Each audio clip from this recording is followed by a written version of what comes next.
Joining me now, Democratic strategist and former advisor to the Obama campaign, Amisha Cross, and Brittany Packnett Cunningham, host of the Undistracted podcast and a former member of President Obama's 21st Century Policing Task Force. Ladies, welcome to you both. So, Amisha, you first here.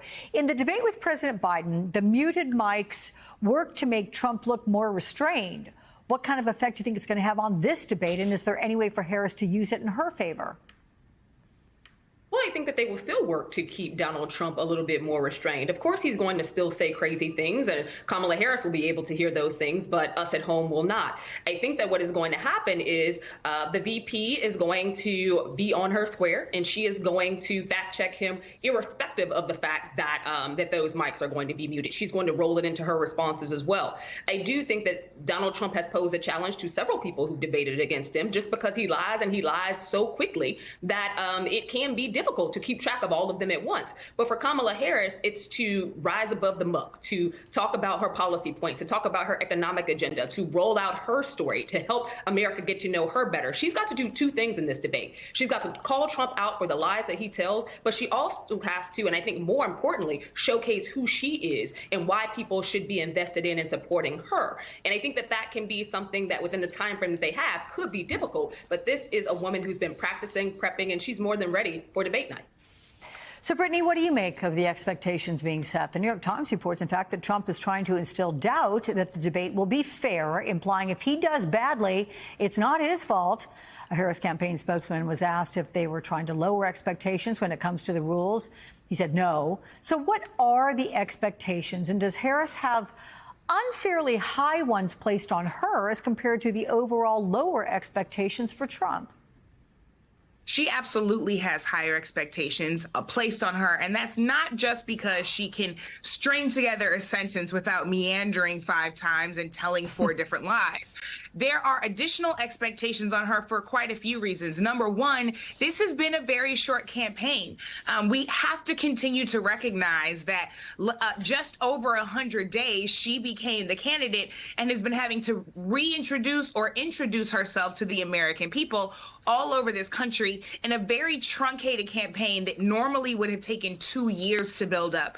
So she has additional work to do and additional expectations placed on her very simply because there are more questions surrounding her. But we also have to recognize that as a woman at that podium, as a South Asian woman at that podium, and certainly as a Black woman at that podium, she's got a particular line that some people are expecting her to toe, that they want her to show up as lawyerly and prosecutorial, but she also has to appease certain people by not crossing into the category of angry Black woman. Well, that's an impossible task to do because no matter how clearly or eloquently she expresses herself, some people are going to think that anyway. We know that there are additional expectations placed on her because of race and class. There should be high expectations for every single presidential candidate, and yet these are higher than we've ever seen.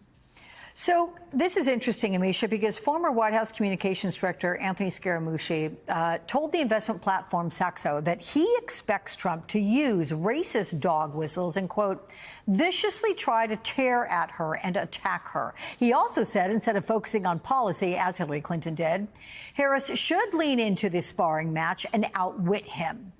How much should she hit back as opposed to appearing calm and presidential? I'll go back to something that Brittany just said because I think it was really eloquent there. One of the things that Kamala Harris is going to have to rise above, and one thing that every Black woman in this country unfortunately has to rise above, is the angry Black woman trope. And it will be difficult considering the fact that Donald Trump will use racism, he will use sexism, he will use all of these things that we have seen him use on the campaign trail, irrespective to some of his advisors and this current Speaker of the House advising him not to do so. He will use that as an attack line for her because he wants her to bite back. And I think for Kamala Harris, it is remaining stoic. It is remaining in that policy wing. It is also calling out and naming him for who he is and what he does. But she cannot get up there and spar back and forth. I don't think that that is fruitful for the American people. It's definitely not fruitful for her or her campaign. She's done an amazing job at rising above the muck, up to and including when former President Trump tried to make her decide what race she happens to be. I think that at this point, he cannot get away from that. And she knows who she is. Kamala Harris does not have to prove to Donald Trump who she is. She knows who she is. What she has to do is stick to her points. She has to showcase her policy agenda. She also has to call him out for the person that he happens to be. I think that we're going to see the prosecutor versus the convicted felon. I also think we're going to see him put racism and white supremacy on full display. And Kamala Harris, as a smart woman, as a woman who's been a woman of color her entire life, there isn't anything that man can say on that stage that she has not heard. She's risen to the ranks that she is, but in spite of those things, not because of them. Yep. Brittany, former Congresswoman Liz Cheney has joined the ranks of Republicans who are supporting Vice President Harris. Let's take a listen to this. I don't believe that we have the luxury of writing in candidates' names, particularly in swing states. And as a conservative, as someone who believes in and cares about the Constitution, I have thought deeply about this. And because of the danger that Donald Trump poses, not only am I not voting for Donald Trump, but I will be voting for Kamala Harris in this election. Adding to that, her father, former Vice President Dick Cheney, is also backing Harris, calling Trump the greatest threat to democracy in American history, writing, "He can never be trusted with power again." What do you think the impact is of endorsements like this from such prominent Republicans? Well, I think the campaign has a responsibility to be very careful here. As Amisha was saying, when it comes to this debate, there are moments that are just beneath the dignity of the office. And so if it comes to those racist tropes, those sexist tropes, the misogynoir that we've continued to see directed at her, that kind of sparring and back and forth says that those kinds of questions and that line of thinking is actually worth answering, and they're not. But there are places for her to fight. There's so many people who want to see the Kamala Harris that we saw in the Senate questioning Brett Kavanaugh on the rule of law, on the things that matter, on the policies that matter. There's especially, though, a progressive and younger wing of the party that is looking closely to what those policy answers are going to be. And so holding that balance between support from moderate Republicans all the way to, I would say, in Dick Cheney, somebody who is even further to the right than those folks, and ensuring that everyone who is naturally a part of a tent on the left truly feels seen, heard, and respected in her plans is going to be a place that she's going to have to occupy. And so I think it's critically important that the campaign continues to remind people that even Republicans are saying this party has gone too far afield, that Donald Trump is a non-starter, and that even Dick Cheney thinks the Republican Party at this point is out of hand.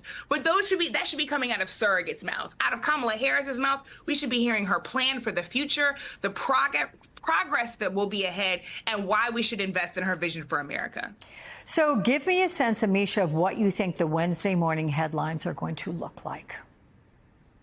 I think they're going to look quite victorious for Kamala Harris. And I wanted to pass the collection plate around for Brittany a moment ago, because if she is able to not only prosecute the case against him, but also, and I think more importantly, showcase what her plans are. We're talking about that economic agenda. We're talking about her plan for childcare versus, I don't know what that was that Trump did in front of a press conference the other day. If she's able to showcase an America that isn't a dark and creepy one, but is one that showcases a middle class that grows and continues to expand, student debt relief, which we've already seen from this administration, but more to come, in addition to jobs and jobs that help people to be able to afford those children, to be able to afford housing, to be able to afford electricity and all these expenses that we know come along with being an adult in this country. We want to make sure that her message is salient across the country. And I think that she's going to be able to have that conversation, and she's going to be someone who is the adult in the room, someone who is able to avoid the racist tropes that are thrown her way, and someone who is able to remain solid in the face of extreme aggression.